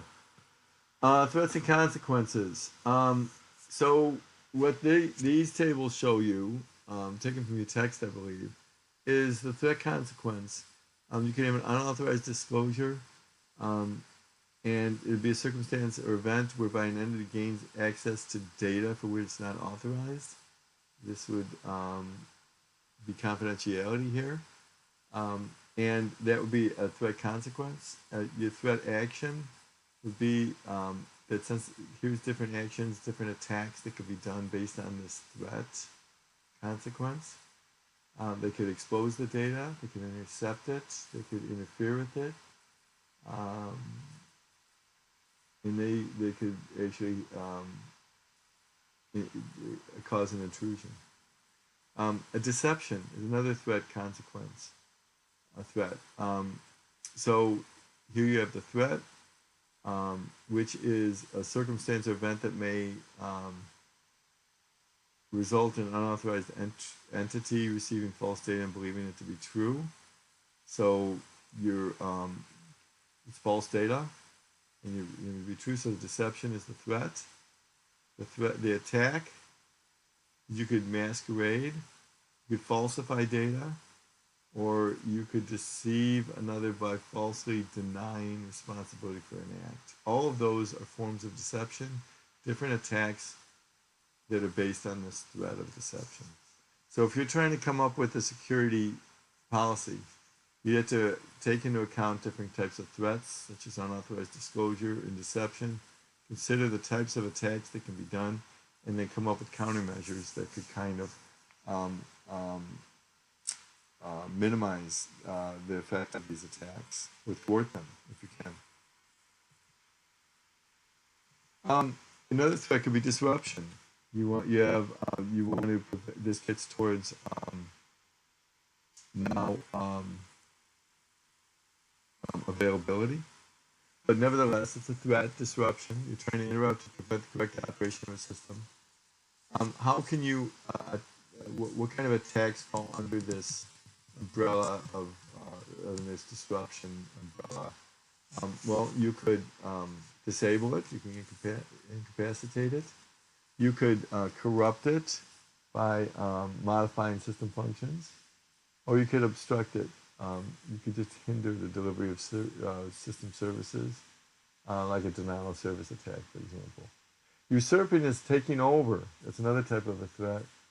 You take control of systems, and the way you can do this is different types of attack that fall into this category are entities assume unauthorized logical or physical control of a system resource. You escalate your privileges so that you now have administrative access, for example.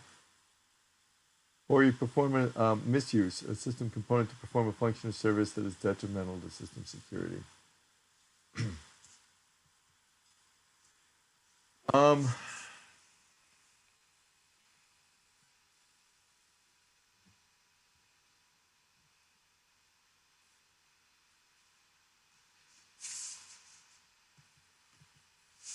Passive attacks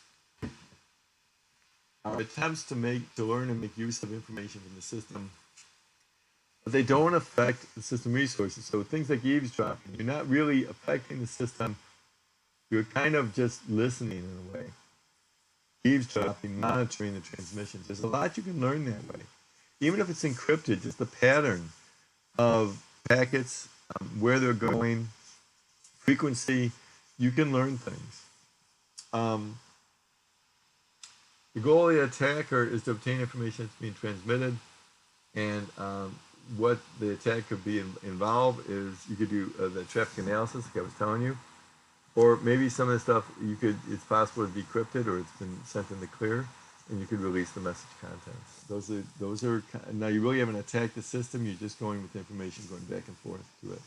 An active attack, you're actually trying to alter the system or affect their operation. You're attacking the system itself actively, and it involves some modification of the data stream, um, and or creating a false stream. So you could replay um, at, some transmissions. This used to be a popular way to try to hack financial systems. That you could, someone would have a transaction, withdraw a certain amount of money. You could capture those packets, even if they're encrypted, replay them again, and there'd be that much more money withdrawn. You could pull out a lot of money and do it that way. Um, Masquerade, pretend you're somebody else, modify the message, or denial of service are categories that fall under active attacks. The objects of threats are the threats are targeted towards resources of an organization usually. They go for the bigger fish. They go for hardware, software, data, or communication lines and networks.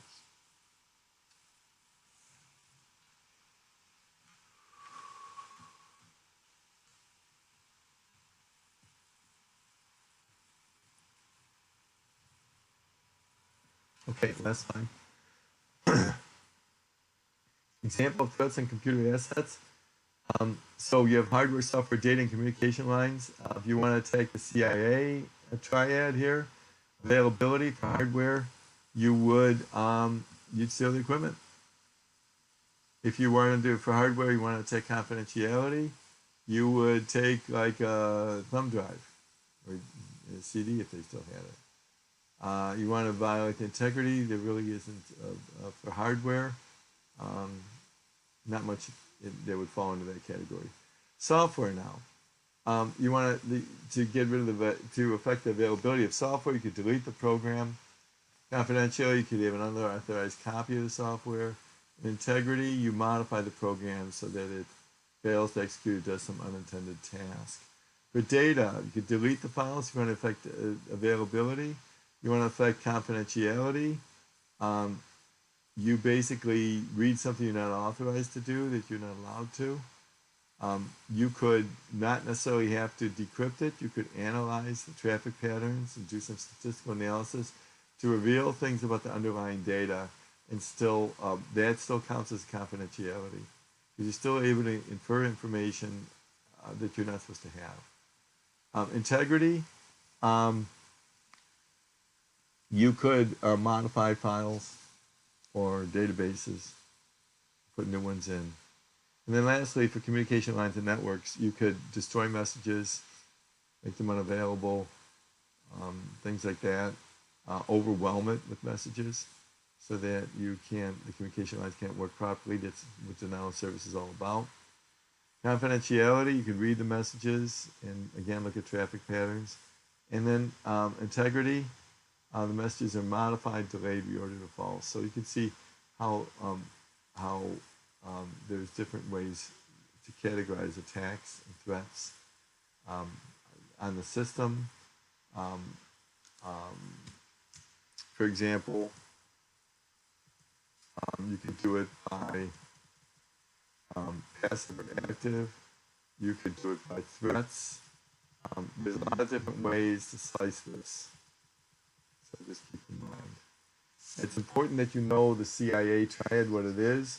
It's important to know what those terms are and threats and how you can categorize it. It's important to know that you need to have countermeasures there, but that you not only categorize it by the kind of attack or threat that we have, but you can categorize it by what the assets that are the targets of those threats, and then look at how they could be threatened or where the risks are, and then take countermeasures in that regard as well. Okay, this is where we're going to stop. There is more that's posted there. We'll cover it next week. There is a reading discussion assignment I'll post tomorrow that involves you to enter something into the discussion board for next week. And you will have another submit assignment. So please, I really encourage you to participate in the discussion boards, keep your grades up, and we're going to start moving away from just answering problems and doing discussion boards, and we're going to start getting some hands-on material in the weeks to come. Let me know if you have any questions. We're going to go back to our regular schedule starting next week, so we will meet on Tuesday at our regular time. Thanks very much, and I hope you have a good night.